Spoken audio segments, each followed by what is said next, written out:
केंद्रीय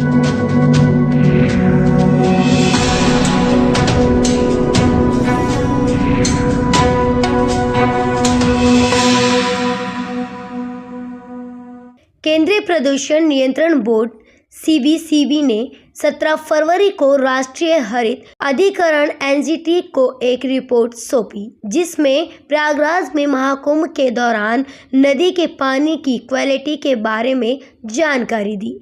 रिपोर्ट में बताया गया है कि पानी की क्वालिटी प्राथमिक स्नान जल मानकों के अनुरूप नहीं थी। खासकर अलग अलग स्थानों पर गंदे पानी का स्तर बहुत अधिक था, जिसमें जल की गुणवत्ता पर नकारात्मक प्रभाव पड़ा। यह स्थिति जल की स्वच्छता और स्वास्थ्य पर गंभीर खतरा पैदा कर सकती है और इस पर फौरन ध्यान देने की जरूरत होगी। सीपीसीबी के अनुसार नदी में अपशिष्ट जल संदूषण के सूचक फेकल कोलिफॉर्म की स्वीकार्य सीमा 2500 यूनिट प्रति 100 ml होती है, लेकिन प्रयागराज में महाकुंभ के दौरान यह सीमा पार कर गई थी। इसके परिणाम स्वरूप स्नान के लिए जल की गुणवत्ता खराब हो गई है। एनजीटी ने उत्तर प्रदेश प्रदूषण नियंत्रण बोर्ड यूपीपीसीबी की कार्रवाई पर भी नाराजगी जताई। पीठ ने कहा कि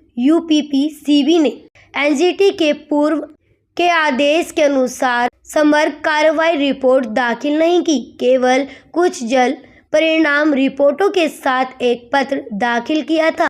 इसके बावजूद प्रयोगशाला रिपोर्ट से यह पता चला है कि अलग अलग स्थानों पर अपशिष्ट जल का स्तर उच्च था। एनजीटी ने उत्तर प्रदेश के वकील को रिपोर्ट पर गौर करने और जवाब दाखिल करने के लिए एक दिन का समय दिया।